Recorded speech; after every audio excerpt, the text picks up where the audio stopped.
शुभ सवेरा बच्चों। आज हम जानेंगे काला कौवा और उजला हंस के बारे में।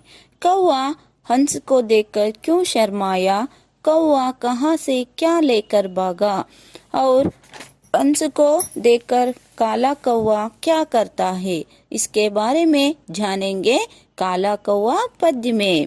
इस पद्य का कवि है हरिवंश राय बच्चन है।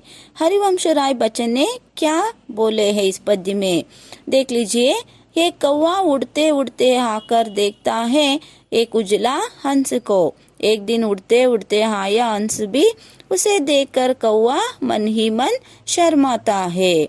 वो सोचने लगा उजला उजला कैसे हुआ, हो साबुन से नहाए तो उजला हो जाएगा। फिर वह सोचता घर पर आकर गुस्ल खाने से क्या करता है, साबुन लेकर भाग जाता है। फिर जाकर गड्ढी पर उसने साबुन खूब लगाकर अपना कालापन धो पाया, मगर उसका कालापन नहीं मिटा।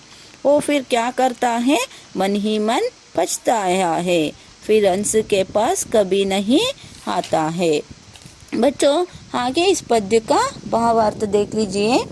एक एक प्यार को देख बोलती हूँ। पहला प्यारा है, उजला उजला हंस एक दिन उड़ते उड़ते आया, उसे देखकर काला कौवा मन ही मन शर्माया हंस को देखकर। बच्चों, एक दिन उड़ते उड़ते हंस आता है। वो हंस को देखकर काला कौवा क्या करता है, मन ही मन शर्माता है। शर्माया का अर्थ है लज्जित करना है। उजला का अर्थ है सफेद है। काला कौवा क्या करता है, हंस को देखकर मन ही मन लज्जित करता है। दूसरा पद्य है, लगा सोचने उजला उजला मैं कैसे हो पाऊं, उजला हो सकता हूँ साबुन से मैं अगर नहाऊं। बच्चों, काला कौवा मन ही मन सोचता है मैं हंस की जैसे उजला कैसे हो पाऊं, हो सकता है उजला मैं साबुन से नहाने से। फिर सोचकर क्या करता है, फिर बच्चों तीसरा पद्य है, यही सोचता मेरे घर पर आया काला कागा और गुस्ल खाने से मेरा साबुन लेकर भागा। यही सोचकर कौवा उजला होने के लिए मेरे घर पर स्नानागर गुस्ल खाने से मेरा साबुन लेकर भाग जाता है। गुस्ल खाने का अर्थ है स्नानागर है। और बच्चों, फिर जाकर गड्ढी पर उसने साबुन खूब लगाया, खूब नहाया, मगर ना अपना कालापन धो पाया। फिर काला कौवा क्या करता है, फिर कौवा क्या करता है, गड्ढी पर उसने साबुन खूब लगाकर नहाया, मगर अपना कालापन धोने के लिए नहीं हो पाया। कालापन धोने के लिए नहीं मिटा, नहीं होता है। होता है क्या? नहीं। साबुन लगाने से कालापन होता है क्या? नहीं है। आगे क्या करता है कौवा, मिटाना उसका कालापन तो मन ही मन पछताया, पास हंस के कभी ना फिर वह काला कौवा आया। साबुन खूब लगाकर अपना कालापन धो पाया, मगर उसका कालापन नहीं मिटा। मन ही मन क्या करता है, पछताया। पश्चाताप करना है, पछताया करते हैं पश्चाताप करना है।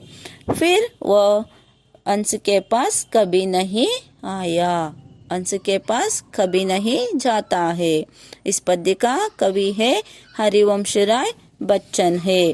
बच्चों, इस पद्य में हमको ये शिक्षा मिलती है, दूसरों को देखकर हमें उन जैसा बनने की कोशिश नहीं करनी चाहिए, हमें स्वयं से संतुष्ट रहना चाहिए।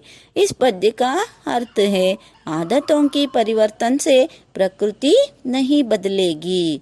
बदलते क्या? ये प्रकृति, आदतों की परिवर्तन से प्रकृति नहीं बदलेगी। वह कौवा काला है, हंस सफेद है, उसका रंग बदल करने के लिए आता है कि वो तो प्रकृति का वरदान है।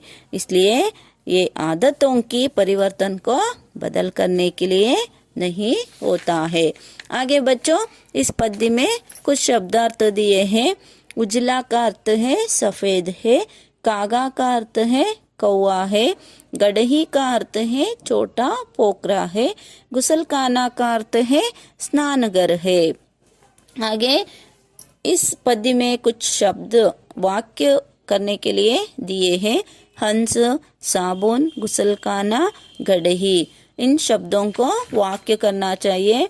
और हंस की जैसे और एक पक्षियों का नाम लिखकर उसके बारे में, उस पक्षियों के बारे में 5 वाक्य लिखना चाहिए। लिखते हैं क्या? और एक उजला पक्षी है कबूतर है, उस कबूतर के बारे में 5 वाक्य लिखिए। और इस पद्य को कौन सा है? काला कौवा पद्य को 2 बार लिखिए और कंठस्थ करके आइए। और अगले क्लास में नया नया विषय सीखेंगे। धन्यवाद बच्चों।